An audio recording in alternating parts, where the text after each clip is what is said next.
बच्चों हम कक्षा 7 की गणित पाठ्यपुस्तक का अध्ययन कर रहे हैं और हमारा चैप्टर चल रहा है बच्चों अध्याय 12। क्या नाम है इसका बच्चों? बीजीय व्यंजक। हमने बच्चों इसके 9 भाग पूरे कर लिए थे। आज हम शुरू कर रहे हैं बच्चों इसका भाग 10, जिसमें बच्चों हम बीजीय व्यंजकों का सूत्र में प्रयोग करना सीखेंगे कि बीजीय व्यंजकों को हम सूत्र में किस प्रकार उपयोग में करते हैं। ठीक है बच्चों, तो ध्यान से समझना है सभी को। सबसे पहले देखो बीजीय व्यंजकों का सूत्र में प्रयोग। तो जैसे बच्चों परिमाप सूत्र है, परिमाप सूत्र मैंने आपको याद करवाए हैं। आयत का परिमाप क्या होता है? 2 गुना लंबाई प्लस चौड़ाई। वर्ग का क्या होता है? 4 गुना भुजा। ऐसे बच्चों मैंने सभी के परिमाप आपको याद करवाए थे। सबसे पहले देखो समबाहु त्रिभुज का परिमाप। समबाहु त्रिभुज क्या होता है? ऐसा त्रिभुज जिसकी तीनों भुजाओं की लंबाई बराबर हो। तो बच्चों देखो ये त्रिभुज है समबाहु त्रिभुज। तो इसका परिमाप क्या हो जाएगा? इसके चारों ओर की कुल दूरी। तो इसकी 3 भुजाएं हैं, तो इसकी एक भुजा को 3 से गुणा कर देंगे तो परिमाप आता है। तो जो समबाहु त्रिभुज के परिमाप का सूत्र होता है 3 गुना उसकी एक भुजा की लंबाई। 3 गुना उसकी भुजा की लंबाई। समबाहु त्रिभुज की भुजा की लंबाई को 3 से गुणा कर देंगे तो उसका परिमाप आ जाता है। यदि बच्चों समबाहु त्रिभुज की भुजा की लंबाई को हम L मान ले, क्या मानेंगे? अंग्रेजी के L अक्षर से मान ले, तो परिमाप क्या हो गया? परिमाप हो जाएगा 3 गुना L, यानी कि 3L के बराबर। तो बच्चों इस प्रकार समबाहु त्रिभुज का परिमाप हम 3L ले सकते हैं, जहां L क्या है? समबाहु त्रिभुज की एक भुजा की लंबाई। ऐसे बच्चों वर्ग का परिमाप क्या हो जाएगा? वर्ग का परिमाप हो जाएगा 4L, जहां L वर्ग की भुजा की लंबाई है। वर्ग का परिमाप होता है 4 गुना भुजा, तो 4 गुना L, जहां L क्या है? वर्ग की भुजा की लंबाई। ऐसे बच्चों समपंचभुज का परिमाप क्या हो जाएगा? 5L, जहां L समपंचभुज की भुजा की लंबाई है। तो बच्चों देखो ये चीजें 3L, 4L, 5L, ये सभी क्या है? ये बीजीय व्यंजक है, क्योंकि यहाँ चर राशि और अचर राशि दोनों है। तो ये बीजीय व्यंजक है और इनका हम सूत्र में प्रयोग कर रहे हैं। जैसे परिमाप सूत्र में 3L, 4L और 5L, ये सभी परिमाप सूत्र हैं और इसमें बीजीय व्यंजकों का उपयोग हो रहा है। ठीक है बच्चों, समझ गए सभी? अब देखो आगे क्षेत्रफल सूत्र में किस प्रकार प्रयोग में लाए जाते हैं। तो बच्चों जैसे वर्ग का क्षेत्रफल क्या होता है? वर्ग का क्षेत्रफल होता है भुजा स्क्वायर। भुजा गुणा भुजा, या इसको लिख सकते हैं भुजा की घात 2, भुजा स्क्वायर। भुजा स्क्वायर, जहां L क्या है बच्चों? यहां देखो इसको लिख दिया हमने L स्क्वायर। भुजा को L माना और इसको मान लिया L स्क्वायर, जहां L वर्ग की भुजा की लंबाई है। तो बच्चों वर्ग के क्षेत्रफल में हमने बीजीय व्यंजक का प्रयोग किया और L स्क्वायर क्या आ गया? वर्ग का क्षेत्रफल। ऐसे बच्चों आयत के क्षेत्रफल में देखो L गुणा B, यानी L भी क्या हो गया? आयत का क्षेत्रफल। यहां भी बीजीय व्यंजकों का प्रयोग हो रहा है, जहां L और B आयत की क्रमशः लंबाई और चौड़ाई है। तो बच्चों अब देखो यदि किसी त्रिभुज का आधार B है और ऊंचाई h है, किसी त्रिभुज की आधार B और ऊंचाई h है, तो त्रिभुज का क्षेत्रफल क्या होता है? त्रिभुज का क्षेत्रफल का सूत्र होता है बच्चों 1/2 गुणा आधार गुणा ऊंचाई। यही तो होता है त्रिभुज के क्षेत्रफल का सूत्र। तो 1/2 गुणा आधार गुणा ऊंचाई, तो B गुणा h, तो BH/2 क्या आ गया? त्रिभुज का क्षेत्रफल। इस प्रकार बच्चों बीजीय व्यंजकों को हम सूत्र में भी प्रयोग में ला सकते हैं। ठीक है, समझ गए सभी? देखो आगे देखो संख्या प्रतिरूपों के लिए नियम। किन्हीं भी संख्या प्रतिरूप के लिए हम एक नियम किस प्रकार बनाते हैं।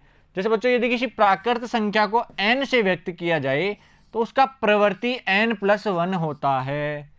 किसी भी प्राकृत संख्या को अगर हम n मानेंगे तो इसका प्रवृत्ति यानी इसके आगे वाली संख्या क्या होगी? जैसे बच्चों 2 है, 2 के आगे वाली संख्या क्या होती है? 3। तो इसको हम सूत्र में किस प्रकार लिखें? तो बच्चों यदि किसी संख्या को हम n माने तो उसके आगे वाली संख्या हो जाएगी n+1, यानी उसमें 1 जोड़ने पर उसके आगे की संख्या हमें प्राप्त हो जाएगी। तो बच्चों किसी प्राकृत संख्या को n से व्यक्त करें तो उसका प्रवृत्ति n+1 होता है। तो बच्चों हमने इसका संख्या प्रतिरूपों के लिए भी हम नियम बना सकते हैं।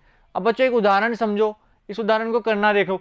यदि किसी प्राकृत संख्या 10 है, यदि प्राकृत संख्या का मान क्या है? 10 है, तो उसका प्रवृत्ति क्या हो जाएगा? तो 10 का प्रवृत्ति क्या होता है बच्चों? जैसे हमने n माना तो n का प्रवृत्ति क्या हो गया? n+1। अब n की जगह क्या ले रहे हैं? 10 ले रहे हैं, तो इसका प्रवृत्ति हो जाएगा 10 + 1 यानी कि 11। तो 10 का प्रवृत्ति क्या होता है? 11। 25 का क्या होता है बच्चों? 25 में 1 जोड़ो तो 26। इस प्रकार हम सूत्र द्वारा किसी भी प्रवृत्ति संख्या को निकाल सकते हैं। समझ गए बच्चों? अब आगे देखो, यदि किसी प्राकृत संख्या को n से व्यक्त किया जाए तो 2n एक सम संख्या होती है तथा 2n+1 एक विषम संख्या होती है। हम किसी भी प्राकृत संख्याओं को अगर n से व्यक्त करेंगे और विषम संख्या निकालनी है तो 2n+1 कर दो, और विषम संख्या निकालनी है तो 2n कर दो।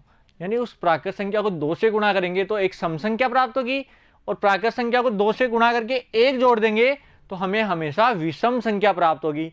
बच्चों इस उदाहरण द्वारा समझो। जैसे n का मान हम 15 ले लिया, n का मान कितना लिया, 15 ले लिया, तो 2n क्या हो जाएगा, 2 गुणा 15 बराबर 30। तो 2n यानी 2 गुणा n, n की जगह 15 ले रहे हैं तो 2 गुणा 15 कितना हो जाएगा, 30 के बराबर। और 30 क्या है बच्चों, एक सम संख्या है। तो 2n हमेशा क्या होती है, एक सम संख्या होती है। और बच्चों 2n+1 निकालना है तो 2 गुणा 15 + 1, तो 15 को 2 से गुणा किया तो 30, 30 में 1 जोड़ा तो 31।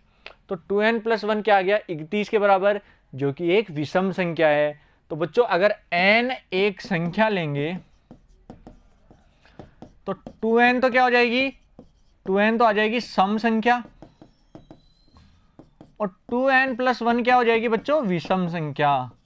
किसी भी संख्या के लिए लो, प्राकृत संख्या होनी चाहिए, लेकिन किसी भी प्राकृत संख्या के लिए ये नियम हमेशा काम करेगा। किसी भी प्राकृत संख्या को 2 से गुणा करेंगे तो हमेशा सम संख्या आएगी, और 2 से गुणा करके 1 जोड़ेंगे तो हमेशा विषम संख्या प्राप्त होगी। ठीक है बच्चों, समझ गए सभी। आगे देखो, संख्या पैटर्न। संख्या पैटर्न से हम बीजीय व्यंजकों का किस प्रकार उपयोग करते हैं। बच्चों देखो, एक संख्या पैटर्न दिया हुआ है 3, 6, 9, 12। इसको ध्यान से देखो, 3 फिर 6 फिर 9 और 12। इसमें क्या श्रृंखला पता चल रही है कि हमें 3 का पहाड़ा यानी 3 के गुणज हमें प्राप्त हो रहे हैं। तो जैसे 3 दूना 6, 6 तिया 3 तिया 9, 3 चौक 12। ऐसे बच्चों 3 का पहाड़ा आगे चल रहा है। तो इसमें अगर हम किसी संख्या को मानना चाहें तो क्या मानेंगे, 3n। क्या मानेंगे बच्चों, 3n हम एक संख्या ले सकते हैं।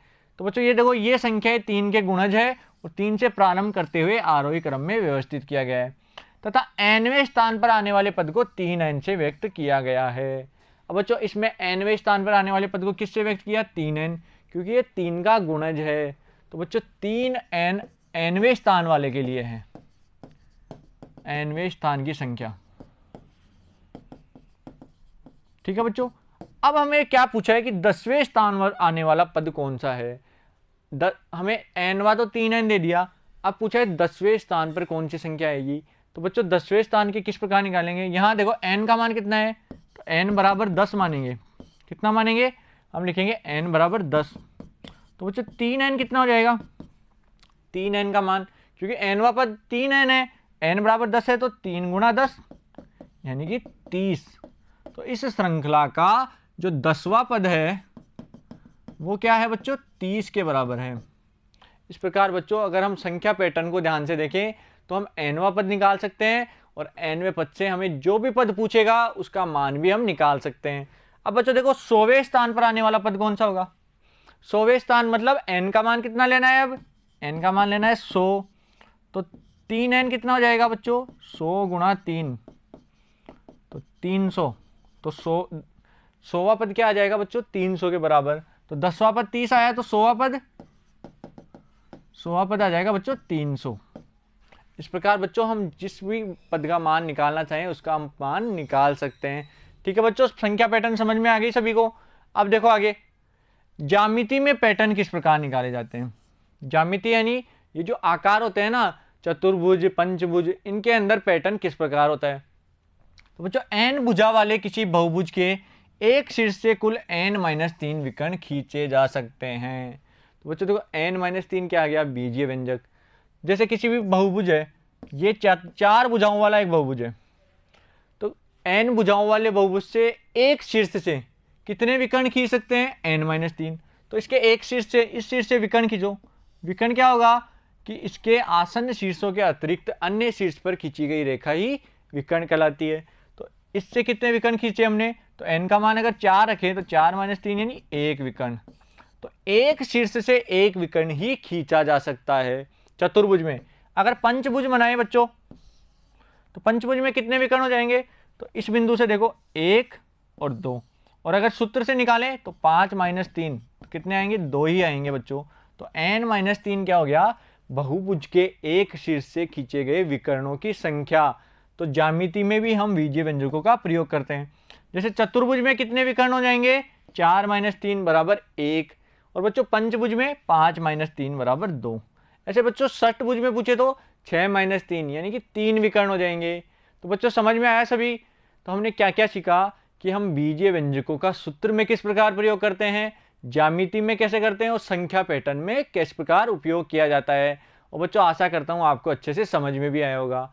अब बच्चों अगले पार्ट में हम शुरू करेंगे प्रश्नावली 12.4 के प्रश्न। Thank you.